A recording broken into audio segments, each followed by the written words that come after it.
If you've ever been called too independent, hard to read, or emotionally unavailable, this video is for you. Because those aren't personality flaws. Those are survival skills. And you didn't learn them from a self-help book. You didn't pick them up from a therapist or a podcast. You learned them from an empty house, a key around your neck, and a world that made one thing very clear. Nobody was coming to save you. Psychologists call it adaptive resilience, the ability to develop emotional armor in response to environmental demands. But Generation X, born between 1965 and 1980, just calls it Tuesday. You are the forgotten generation, sandwiched between boomers who get all the blame and millennials who get all the sympathy.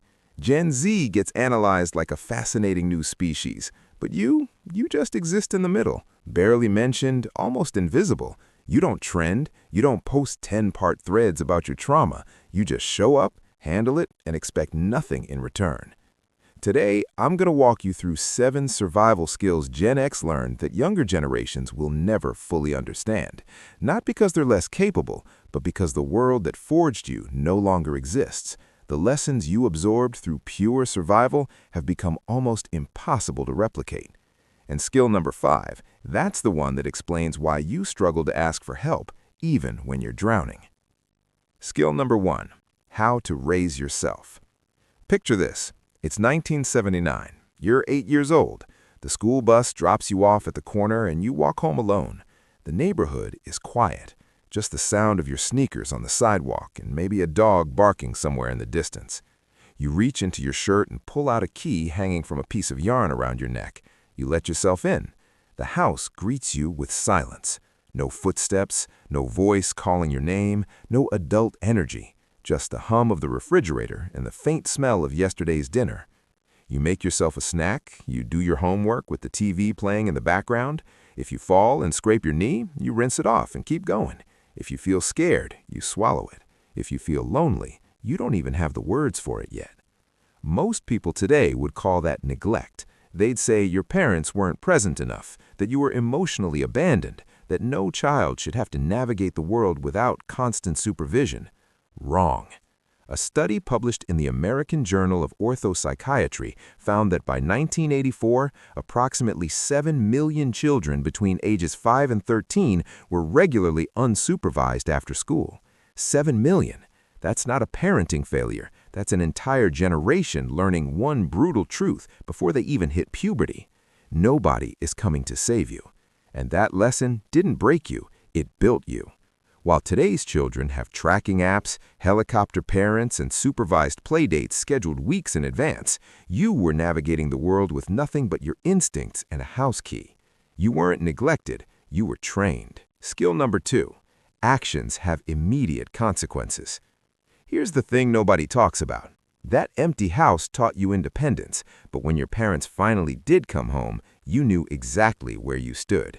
There was no negotiation, no 3-hour conversation about your feelings, no therapeutic discussion about why your behavior was problematic. You mouthed off at the dinner table. Before you even finished the sentence, you heard it, the scrape of a wooden spoon being pulled from the drawer. You didn't need to be told twice.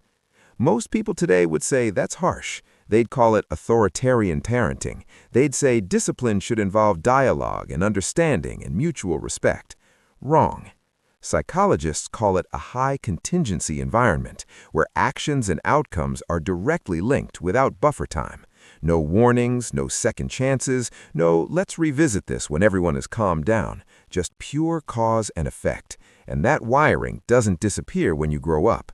It's why Gen Xers tend to think 3 steps ahead in ways that baffle younger generations. You're not anxious, you're calibrated. Your brain learned to predict consequences in real time, and it never stopped. You learned accountability before it became a corporate buzzword. Skill number 3, how to be bored. Do you remember what it felt like to have nothing to do? Not nothing good on Netflix or my phone died. Actual nothing. No device, no internet, no endless scroll of content fighting for your attention. Just you, a summer afternoon, and hours stretching out in front of you like an ocean with no shore in sight. You'd lie on the floor, staring at the ceiling. You'd wander the neighborhood looking for something, anything to do. You'd show up at a friend's house unannounced because that's just how it worked. Most people today would call that torture. They'd say boredom is wasted time, that every moment should be optimized, scheduled, productive, that if you're not doing something, you're falling behind. Wrong. Boredom is the birthplace of creativity. When there's no algorithm feeding your brain has to feed itself. You built forts out of couch cushions, you invented games with sticks and rocks, you created entire worlds in your backyard. You rode your bike until the streetlights came on, not because you had somewhere to be, but because you had nowhere to be. Cognitive researchers call this unstructured time, and it builds neural pathways that scheduled activities never touch. You learn to entertain yourself, to sit with discomfort, to find meaning in nothing. You weren't bored, you were building your imagination.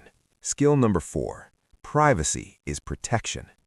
Here's something that separates Gen X from every generation that came after.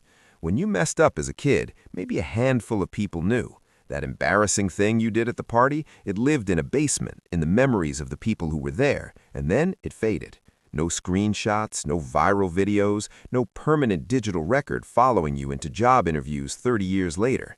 You were allowed to make mistakes and then move on. Your worst moments weren't immortalized. Your growth happened in private. Most people today would say Gen X just doesn't understand social media, that you're behind the times, that sharing your life online is how connection works now, that if you're not visible, you don't exist. Wrong. Gen X understands social media perfectly. You just remember what the world was like before it, and you learned early, through watching, not through being told, that the less people know about you, the safer you are. You watched Watergate, you watched Iran-Contra, you watched the Challenger explode on live television while your teacher stood frozen. You watched companies promise lifelong loyalty and then hand out pink slips like party favors. That's not being out of touch, that's pattern recognition. You learned that visibility means vulnerability. You're not antisocial, you're self-protective. Quick thing before we get to number 5, the one that's going to hit different. If you're watching this and nodding along, you're probably the kind of person who sees patterns other people miss. That's exactly what this channel is about. Hit subscribe so you don't miss the next one. Now, let's keep going.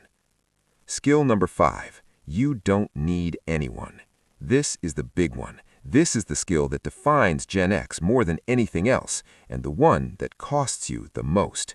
You don't ask for help, not because you're arrogant, not because you think you're better than everyone, but somewhere deep in your nervous system, buried under decades of handling everything alone, a voice still whispers, figure it out yourself. Don't be a burden. Nobody is coming anyway.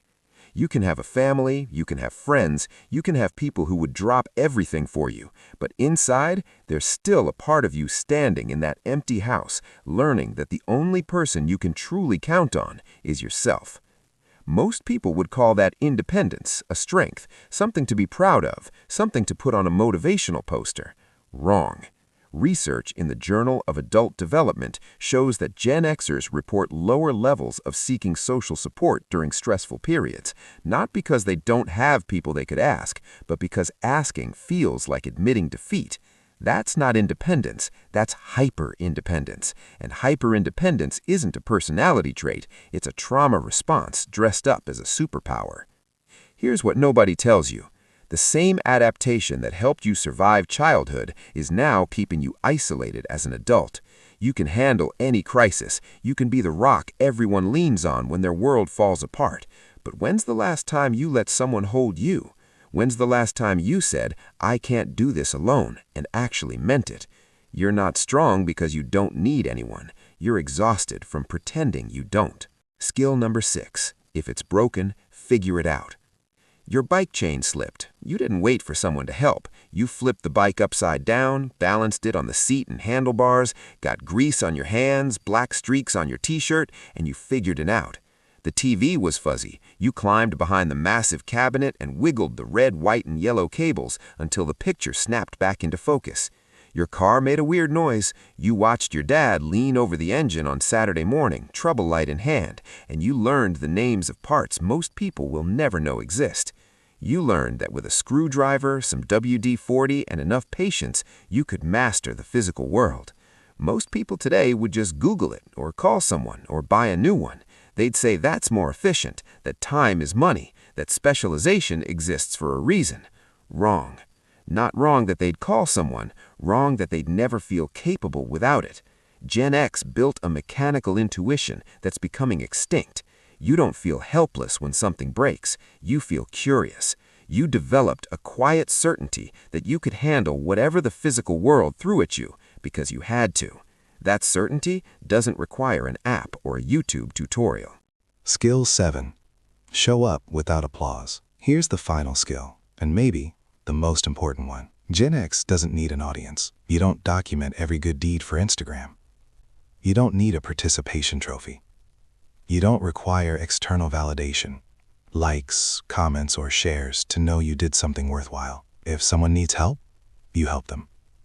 If something needs to be done, you do it, and then you move on. Most people would say that's just being out of touch with modern culture. That connection requires visibility. That if you don't share it, it didn't really happen. That personal branding is essential for success. Wrong. Gen X learns something that's becoming increasingly rare. The work is the reward. You show up for people without posting about it. You solve problems without announcing it. You carry weight without complaining about it. Because you grew up in a world where no one was watching, and you had to find meaning in the doing, not the being seen. And maybe that's the most Gen X thing of all. Not caring if anyone notices. You're not invisible. You just don't need to be watched to know you matter. So here's the truth. If you recognized yourself in 3 or more of these, you're not broken. You're not cold. You're not too much or not enough. You are the product of a very specific moment in history when the old world was dying and the new one hadn't quite been born yet. You're the bridge generation. And bridges don't get much attention. They're just there, quietly doing the work, holding things together, expecting nothing in return. You were never the forgotten generation. You were the generation that learned to survive without being seen. And that's not a weakness. That's a skill most people will never have. Drop the number that hit hardest in the comments. Let's see how many of us are out there, quietly handling everything while the world argues about who has it worse. If this is the first video of mine you've watched, welcome. This channel is for people who notice things others miss, the patterns, the red flags, the stuff no one talks about, but everyone feels. Subscribe if you want more of that. And if you're the type who'd rather read than watch, I write a weekly newsletter that goes deeper on all of this. No fluff, no spam, just patterns worth seeing. Links in the description. You raised yourself. You figured it out. You showed up without applause. And you're still here, still standing, still carrying more than anyone knows. You're not paranoid. You're pattern trained.